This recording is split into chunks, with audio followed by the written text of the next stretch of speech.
Masih ingat di pertemuan yang lalu, kalau orang benar baca Al-Fatihahnya, dan sudah kemarin kita berlatih baca, masih ingat hadisnya? Kalau dia sampai bacaan Iyyaka na'budu wa iyyaka nasta'in, ya Allah, Engkau perintahkan aku sholat, ibadah, sekarang aku sholat. Dan Engkau janjikan saat aku sholat, Engkau akan mengabulkan apa yang aku mohonkan. Sekarang aku punya kesulitan, mohon mudahkan dan kabulkan apa yang akan aku mohonkan. Itu yang dimaksud Iyyaka na'budu wa iyyaka nasta'in. Oke, sekarang saya mau tanya sama teman-teman. Kalau kita diperkenankan untuk meminta apa saja dan itu dikabulkan, kira-kira mau minta apa? Surga. Baik, surga kan di akhirat ya. Rezeki, baik, rezeki di dunia ya. Sehat, apa lagi? Banyak ya? Banyak ya? Dulu kalau nggak salah ada acara di TV itu dalam semenit ambil apa aja gitu kan? Ya, yang kamu inginkan kan? Ternyata nggak sempat keambil juga semua ya. Oke? Nah, lihat hadisnya. Hadza baini wa baina abdi wa li abdi ma sa'al. Ini perjanjian untukku dan untuk hambaku. Kalau hambaku benar pada bacaan ini sampai di titik ini dari awal dia sholat. Apapun yang dia minta aku akan berikan. Apapun yang dia minta, aku akan berikan. Dan tidak sedikit orang soleh, termasuk para nabi, orang-orang soleh yang hidup di setiap generasi, kalau setiap ada masalah, rata-rata sholat. Demi Allah, rata-rata sholat. Saya tidak bermaksud memberikan nasihat ya, hanya sharing saja. Ada pesan di Quran gini, kalau sedang ada masalah, khususnya di rumah tangga, itu curhatkan di atas sajadah. Itu poinnya. Kalau sedang ada masalah, khususnya di rumah tangga, curhatkan di atas sajadah. Itu ada di Quran, surah ke-12 ayat 86. Innama ashku bathi wa huzni ilallah. Adukan, tumpahkan di atas sajadah. Maka yang pertama Allah berikan satu ketenangan dalam jiwa. Jadi walaupun solusinya belum ada, tapi hatinya sudah tenang. Ya. Awas sajadahnya nggak usah dilebarkan sampai ke Instagram, ke Facebook, nggak usah. Di tempat kita ya. Semakin lebar, semakin meluas persoalannya. Itu janji Allah. Yang kedua, ketika kita tumpahkan, ketenangan diberikan. Nah, ketenangan inilah langkah awal yang memberikan kejernihan dalam berpikir sehingga kita mudah melangkah untuk menyelesaikan persoalan. Ketika jernih itulah baru Allah kirimkan solusi. Ya. Nah, sifat kita melakukan itu disebut dengan takwa namanya. Dan kalimat takwa pertama di Quran itu disandingkan dengan sholat. Takwa itu disebutkan 240 kali dalam Quran. Pertama kali disebutkan, disandingkan dengan sholat. Quran surah 2, ayat 2-3. Dzalikal kitabu la raiba fi hudal lil. Siapa muttaqin orang takwa di situ? Ayat 3-nya. Alladzina yu'minuna bil ghaibi wa yuqimunas. Nah, takwa disebutkan 240 kali dalam Al-Quran. Amalan pertamanya sholat. Dan 240 ini dibagi 3 segmen. Ada segmen ritual seperti sholat ini. Ada segmen sosial seperti berbagi dengan sesama. Ali Imran ayat 133. Ada segmen rumah tangga. Dan ini segmen rumah tangga ditempatkannya di persoalan tertinggi di rumah tangga yang mengantarkan pada puncaknya. Yaitu perselisihan yang menghadirkan misalnya perpisahan. Disebut dengan tolak. Ini ditempatkan di Quran surah 65. Surahnya surah At-Talaq, ayatnya persis sama dengan ini, 2-3. Coba lihat. Ini bukan dimirip-miripin ya, saya nggak punya TikTok deh yang sekali ketik langsung tok jadi gitu ya. Enggak. Ini ada ilmu tentang keserasian ayat-ayat dan nomor-nomor dalam Quran. Ditempatkannya di sini. Wa may yattaqillaha yaj'al lahu makhraja. Siapa yang mampu meningkatkan takwanya kepada Allah dalam konteks ini, yuk sholat. Yaj'al lahu makhraja. Dia punya masalah apapun, aku bimbing untuk menyelesaikannya. Dan hidupnya bukan gak punya masalah. Sebelum dihadapi Allah sudah kecilkan sehingga tak terasa bahwa itu persoalan. Itu poin. Ya. Betapa banyak solusi yang ringan tapi jarang dilakukan. Kita memilih berdebat dengan pengetahuan, dengan kekayaan, dengan macam-macam. Sehingga gak selesai-selesai. Padahal solusinya simpel. Baik ya? Satu ini. Nah sekarang ada yang lebih dahsyat lagi. Begitu selesai benar baru sampai iyyaka na'budu wa iyyaka nasta'in. sedang punya masalah apa, mau minta apa, ada keperluan apa, mohonkan. Karena rata-rata bingung mau minta apa, Allah ajarkan satu kalimat yang saat diberikan semua yang kita harapkan dapat. Apa kalimatnya? Oke, setelah iyyaka na'budu wa iyyaka nasta'in, kita baca apa? Ihdinas siratal mustaqim. Itu bukan kalimat biasa, ada rahasia di dalamnya, ada hikmah. Ya, saya tulis dulu ya. Di sini aja. Ihdinas siratal mustaqim.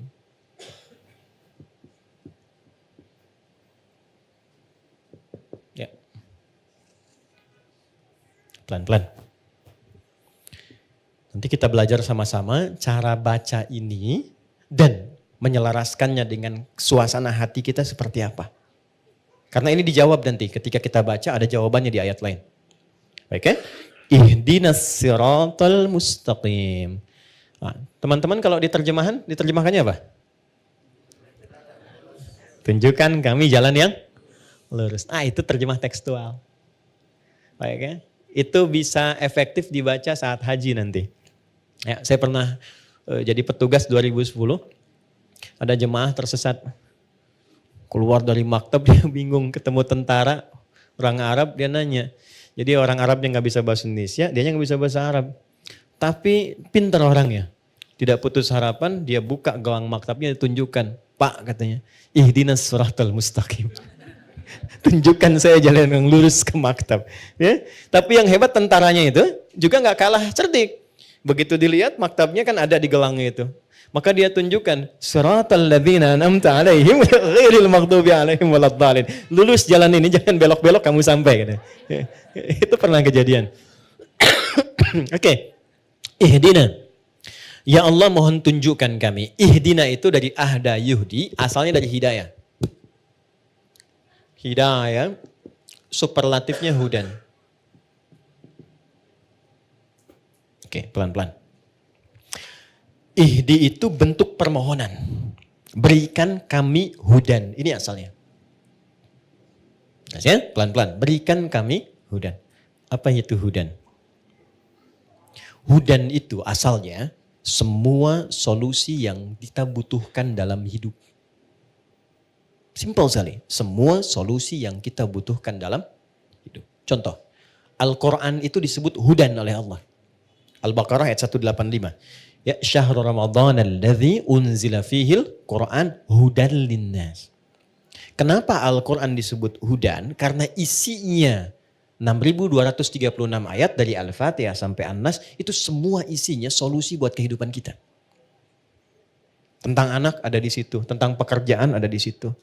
Tentang maaf ya, semua hal yang kita jalani dalam hidup dari mulai lahir sampai wafat itu ada di situ semua. Jadi bukan ayat bacaan yang hampa makna, bukan. Itu semua kalau dikeluarkan, itu ada temanya secara tematik. Imam Al-Bukhari itu mengeluarkan 97 tema dari Quran. Disusun di dalam kitab beliau namanya Sahih Al-Bukhari. Bukan kitab hadis mata, bukan. Itu ada temanya. Dari mulai tentang iman, Anda bertanya kenapa iman saya suka naik turun. Kalau naik semangat ibadah, kalau turun saya agak malas gitu ya. Di sini nanti dikeluarkan ayatnya, topiknya apa, lalu ayatnya, lalu hadisnya, sejumlah 57 hadis. Ada bab bisnis kitabul buyu'. Teman-teman yang pebisnis, pengusaha, pengen belajar value dari Quran dan hadis, membimbing kita bisnis. Ya, demi Allah saya katakan, sahabat-sahabat Nabi dan tabi'in generasi setelah itu, yang mengaji dari topik ini, tema bisnis, itu setelah belajar mempraktekkan, tidak pernah ada yang kembali modal. Semua kembali untung. Dan kekayaannya itu di atas rata-rata. Ya, saya mau sebut Abdurrahman bin Auf, itu sebelum masuk Islam dan belajar dari Quran, itu kekayaannya itu standar aja walaupun kaya. Tapi setelah masuk Islam, itu kemarin riset saya tentang beberapa para sahabat, itu kekayaannya divaluasi kalau kekinian itu sampai dengan 72.000 triliun. Dan ini riset ilmiah yang kemarin kami kaji, 72.000 triliun. Sekarang Elon Musk baru 3.000 ya. Jeff Bezos juga demikian kan, baru di kisaran itu dulu 72.000. Dan hebatnya masuk surga juga tuh. Masuk surga juga daripada miskin gak jelas kan. Nah ini masuk surga juga. Oke. Jadi poinnya begini. Saya agak cepat langsung karena waktu kita terbatas.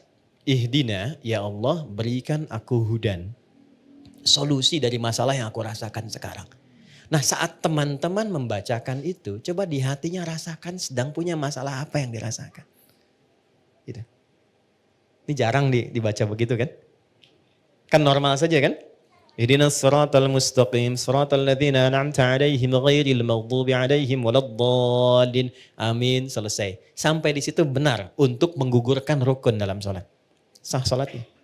Tapi Anda nggak dapat ini. Nggak dapat kenikmatannya.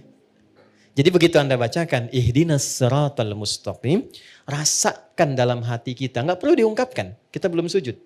Nggak perlu diungkapkan, rasakan dalam hati ada masalah apa yang dibawa dalam sholat. Karena Allah itu maha tahu orang sholat itu pasti punya persoalan. Pasti bawa masalah. Ini kan tenang-tenang senyum-senyum itu ya boleh jadi juga ada masalah kan. Gak semuanya tenang kan dalam hatinya kan. Sama. Gak ada orang dari subuh sampai zuhur gak punya masalah. Itu gak ada itu. Ya gak ada. Semua orang punya persoalannya. Maka Allah tunggu sampai zuhur itu. Kita minta supaya diselesaikan. Maka ketika selesai zuhur nikmat kita menjalani siang sampai sore. Itu hikmahnya demikian, filosofinya begitu. Jadi begitu Anda bacakan, ihdinas siratal mustaqim, ya Allah mohon berikan solusi. Kan?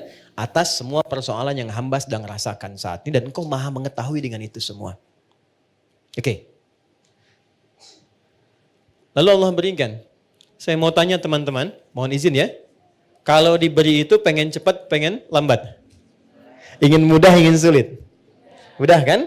Baik, kalau ada jalan berliku dengan jalan lurus, yang paling cepat yang lurus atau yang belok-belok? Lurus kan? Nah, lurus itu namanya siratal mustaqim. Mustaqim itu lurus, artinya mudah. Sirat itu lapang. Jadi sirat itu, jembatan kan yang sering kita pahami ya, jembatan, itu sebetulnya bukan jembatan sempit. Kan Nabi pernah sampaikan, kayak rambut di bawah 7 kan? Ya kan? Nah itu menjadi sempit pada orang yang banyak maksiat dan kurang amal. Tapi bagi orang yang dekat dengan Tuhan, dia mendedikasikan kegiatan di dunianya untuk beribadah kepada Allah dengan berbuat baik, maka itu menjadi lapang. Ketika lapang itulah menjadi surat namanya. Paham? Baik, jadi seakan kita minta begini, ya Allah, mohon berikan aku solusi dan lapangkan saat aku menerimanya, serta mudahkan dalam prosesnya. Jelas? Lapangkan aku saat menerimanya dan mudahkan dalam menjalani prosesnya. Oke. Saya kasih pertanyaan, kalau bisa jawab saya kasih hadiah umroh ya. Saya serius. Saya serius. Bintang 5 di Mekah Madinah. Oke. Salat sendiri kan? Ya kan? Walaupun berjamaah kan kita sendiri kan? Ya kan? Nanti sifatnya jamaah dengan banyak orang. Kenapa di sini mintanya tunjukkan pada kami, padahal kita sendiri. Ihdina. Kenapa enggak ihdi? Oke, silakan. Ya. Boleh?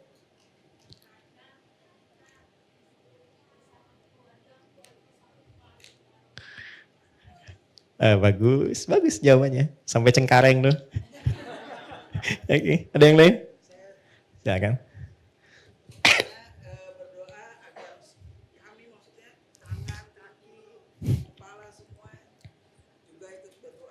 Bagus. Sampai migrasi.